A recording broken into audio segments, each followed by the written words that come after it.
कुछ लोगों के साथ तब तक सब कुछ ठीक रहता है जब तक चीज़ें उनके हिसाब से चल रही होती हैं। घर में वही होना चाहिए जो उन्होंने सोचा है, काम उनके तरीके से होना चाहिए, लोग उनके बताए तरीके से रिएक्ट करें, उनकी बात मानी जाए। लेकिन जैसे ही कोई चीज़ उनकी एक्सपेक्टेशन के बाहर जाती है, उनका बिहेवियर बदलने लगता है। बात करने का तरीका बदल जाता है, चेहरा बदल जाता है, छोटी बात पर इरिटेशन होने लगती है। कभी वो गुस्सा करते हैं, कभी बात करना बंद कर देते हैं, कभी सामने वाले को गिल्टी फील करवाते हैं, और कई बार उन्हें खुद लगता है कि वो बस अपनी बात रख रहे हैं। लेकिन धीरे धीरे आसपास के लोग समझ जाते हैं इनके साथ सब ठीक रखना है तो इनकी मर्जी के हिसाब से चलना पड़ेगा। यहीं से एक इंसान की पर्सनल प्रेफरेंस दूसरे लोगों के लिए प्रेशर बनना शुरू हो जाती है। हर इंसान चाहता है कि चीज़ें उसकी उम्मीद के मुताबिक हो। इसमें कोई प्रॉब्लम नहीं है। तुम चाहते हो काम सही तरीके से हो, तुम चाहते हो कि लोग अपनी जिम्मेदारी निभाएं, तुम चाहते हो कि रिलेशनशिप में कुछ चीज़ें एक्सपेक्टेशन के अनुसार हों।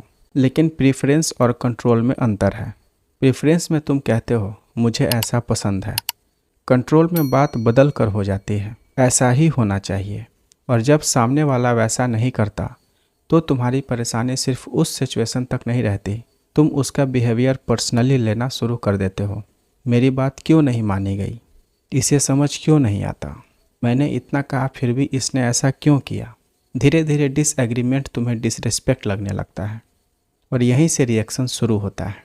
मान लो घर में किसी ने तुम्हारी बात नहीं मानी, काम फिर भी हो गया, कोई बड़ी प्रॉब्लम नहीं हुई, लेकिन तुम्हें लगा कि चीज़ तुम्हारे तरीके से नहीं हुई।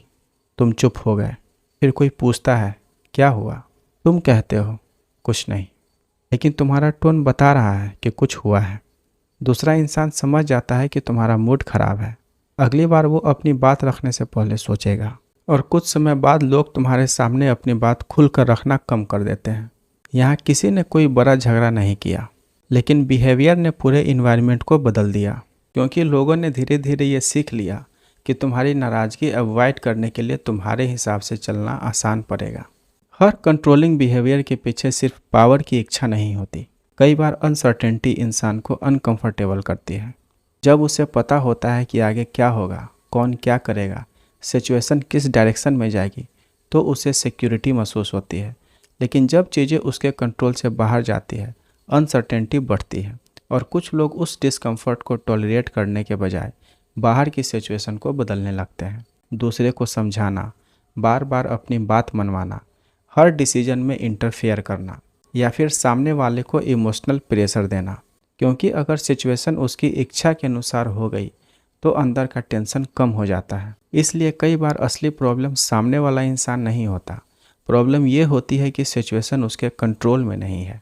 इस बिहेवियर का सबसे बड़ा नुकसान सिर्फ ये नहीं कि लोग तुम्हें कंट्रोलिंग समझने लगते हैं। समस्या तब बढ़ती है जब लोग तुम्हारे साथ अपना नेचुरल बिहेवियर बदलने लगते हैं। कोई अपनी बात इसलिए नहीं कहता क्योंकि उसे पता है तुम नाराज़ हो जाओगे। कोई डिसीजन तुमसे छुपा कर लेता है क्योंकि उसे अननेसेसरी रिएक्शन का डर है। कोई तुम्हारे सामने अपनी प्रेफरेंस नहीं बताता क्योंकि उसे पहले से पता है कि तुम उसे रिजेक्ट कर दोगे। फिर रिलेशनशिप में ऑनेस्टी कम होने लगती है। लोग झूठ बोलने नहीं लगते क्योंकि वो बुरे हैं। कई बार वो इसलिए चीज़ें छिपाने लगते हैं क्योंकि उन्हें तुम्हारा रिएक्शन हैंडल नहीं करना और तुम्हें लगता रहता है सब मेरी बात मानते हैं। लेकिन हो सकता है लोग तुम्हारी बात मान नहीं रहे हों, वो सिर्फ तुम्हारे रिएक्शन से बच रहे हों। यह सिर्फ फैमिली या रिलेशनशिप तक सीमित नहीं है, वर्क प्लेस में भी ऐसा होता है।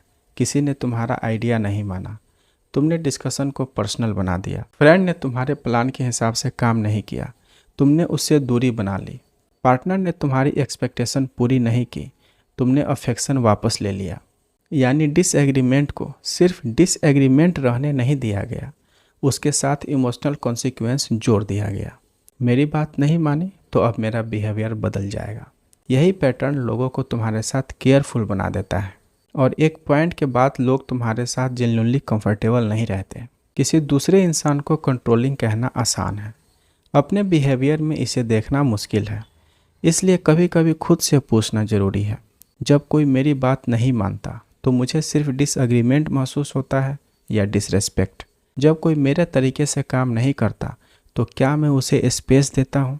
जब कोई डिसीजन मेरे अकॉर्डिंग नहीं होता तो क्या मैं सिचुएशन एक्सेप्ट कर सकता हूँ? और सबसे इम्पोर्टेंट बात, क्या मेरे आसपास के लोग अपनी बात मेरे सामने वैसा रख सकते हैं जैसा वो सच में सोचते हैं?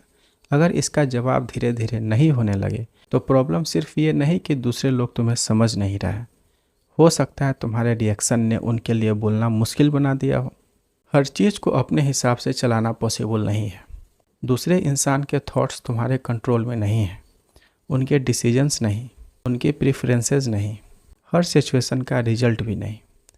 तुम अपनी बात क्लियरली रख सकते हो, अपनी बाउंड्रीज बता सकते हो, अपनी एक्सपेक्टेशंस कम्युनिकेट कर सकते हो, लेकिन सामने वाला क्या चूज करेगा उसे हमेशा एक्सेप्ट करने की कैपेसिटी भी चाहिए, क्योंकि रिलेशनशिप तब हेल्दी रहता है जब उसमें दो लोग अपनी जगह रख सकें। सिर्फ एक इंसान डिसाइड करे और दूसरा एडजस्ट करता रहे तो बाहर से सब शांत दिख सकता है, लेकिन अंदर से कनेक्शन कमज़ोर होने लगता है।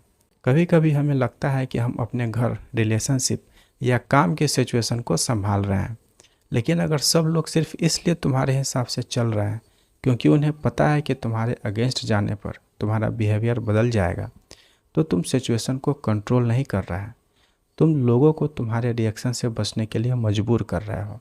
और यही वो जगह है जहाँ कंट्रोल धीरे धीरे कनेक्शन को रिप्लेस कर देता है। हर चीज़ तुम्हारे हिसाब से होना ज़रूरी नहीं। कभी कभी सामने वाले का अलग सोचना, अलग करना और अलग चूज करना भी उसकी जगह है। तुम्हारी बात की वैल्यू तब कम नहीं होती जब कोई उसे नहीं मानता, और तुम्हारा कंट्रोल तब खत्म नहीं होता जब कोई तुम्हारी एक्सपेक्टेशन के मुताबिक नहीं चलता। क्योंकि आखिर में मैच्योरिटी शायद यही है कि अपनी बात रखने की ताकत रखना और दूसरे की अलग बात सहने की क्षमता भी।